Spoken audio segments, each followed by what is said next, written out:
Whether you love it or hate it, Drive to Survive is returning to Netflix 1 week before the start of the new season. This season will of course follow the 2022 F1 season from behind the scenes. The season saw the biggest overhaul of F1 cars in decades, if not ever, and the Netflix cameras will have had plenty to catch in the paddock. Today, we're going to fill you in on what to expect from the series and what the juiciest bits to look out for will be.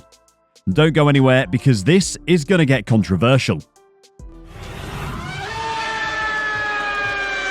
The first thing to say is that Netflix couldn't have timed the release any better.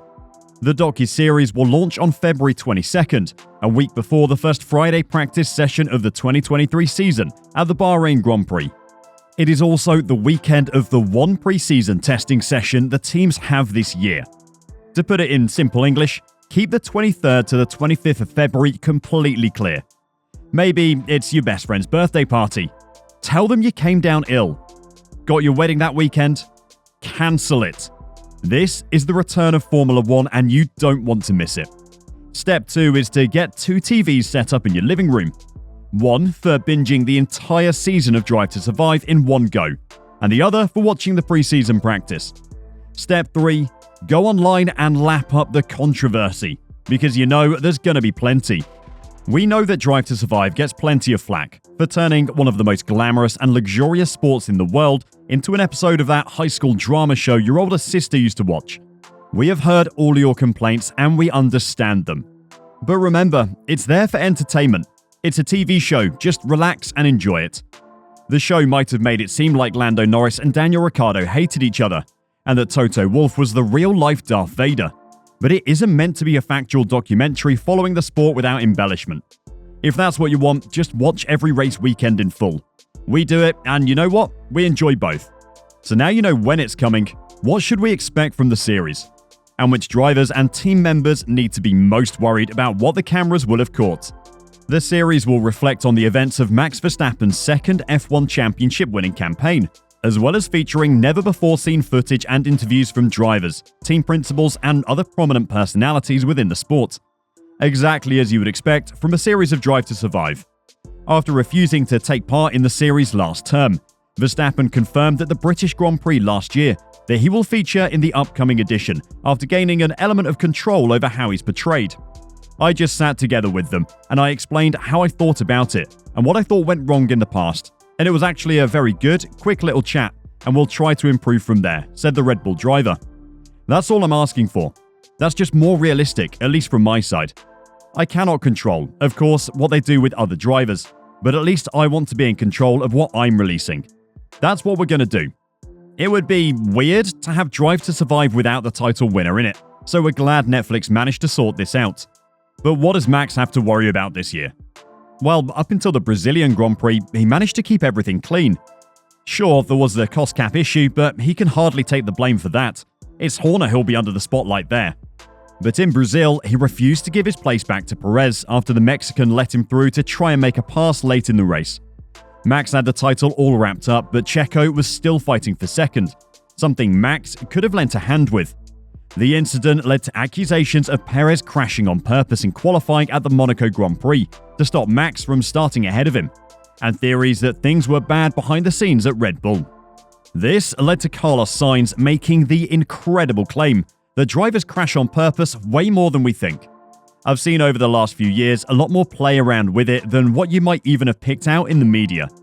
Considering Max's agreement with Netflix that he'll only be in it if they're truthful about him, we aren't sure how much coverage this will get. But if it's in there, we can't wait. Lewis Hamilton was the star of many of the previous seasons of Drive to Survive. He won the title in the first 3 and was the victim of the 4th. The show has definitely helped to catapult his fan base to new heights. But will this season paint him as well as the past? First off, having his defeat to George Russell in the Drivers' Championship watched by millions around the world in dramatized fashion won't be fun. We have read everything everyone has to say about him testing parts and setups early in the season, but Netflix could happily gloss over that. But perhaps the part he should be most afraid of is how the show covers those early season races. The 7-time world champion hated driving the W13 at the start of the season. He could be heard almost every race, complaining over the radio about it being the worst car he's ever driven, and imploring his team to do better and fix the problems. It got so bad that Toto Wolff was seen in a shouting match with Lewis in the Mercedes garage. Lewis will be hoping that the details of those disagreements will be glazed over. Toto Wolff will also be afraid of some parts of the season coming out. At the Canadian Grand Prix, during the team bosses meeting, the Mercedes boss completely lost it. We aren't just talking about giving people his death stare and calling Christian Horner names. We're talking about a 2-meter tall man going into a full-on tantrum, completely losing his rag at the rest of the team bosses. Wolff lost it over the rest of the bosses not agreeing with him on porpoising, and Netflix were in the room to catch every second of it. In our opinion, Toto is the kind of guy you wouldn't want to bump into in a dark alley, so seeing him truly raging is going to be amazing. Hide behind the sofa TV. It isn't going to be fun for Toto though.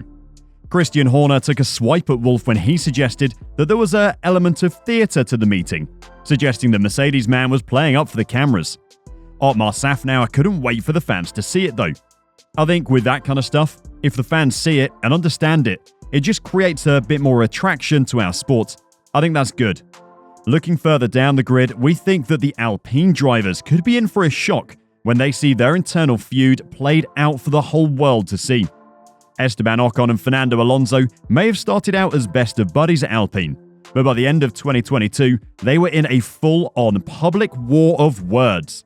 Alonso's claim that Alpine were sandbagging him by making his car less reliable were almost as incredible as the switcheroo he pulled on the team when he announced he was moving to Aston Martin, just as Oscar Piastri's contract allowed him to sign for McLaren. That is bound to be a feature, but it probably isn't the part Alonso is afraid of. After that happened, the legendary driver's season went from bad to worse, as he regularly had reliability issues and suggested that Alpine and Ocon were working together to make his season miserable. Expect to see an angry Alonso storming around Monza and Marina Bay on his way to dress down the Alpine garage. Do you think Alpine actually had an agenda to get payback for him standing them up? Let us know down below. Perhaps the drivers that will be most afraid of the coming season of Drive to Survive are those that won't be returning for 2023. Daniel Ricciardo will have to watch his demise during a confidence-killing season played out in front of him. Nicholas Latifi will have to watch as yet another season of disappointment concludes in him being dropped by Williams and leaving the sport, probably forever. It is Mick Schumacher, though, who has the most to worry about. The will they won't they saga of his re-signing to Haas for another season ended in heartbreak for Mick, as he lost his seat on the grid for 2023. As loved as the German driver may have been, his expensive crashes will be the focus of the Netflix cameras, as a season lacking in points finishes resulted in him losing his spot. The upside to this for us, though, is getting to see an angry Gunther Steiner give us more timeless quotes like, "He does not fox smash my door," and "We effing look like rock stars," and "Now we're a effing bunch of bankers." I cleaned that up for YouTube, but I'm sure you all know the quotes. So you have our predictions for what the drivers will be dreading most from Season 5 of Drive to Survive. But what are you looking forward to most? Perhaps the Ferrari pit wall meltdown? Or Will Buxton explaining Joe Guan Yu's crash 2 words at a time? Why does he talk like that? Let us know in the comments down below, and on your way down, don't forget to subscribe in preparation for the 2023 season. Until next time, drive safe and bye for now.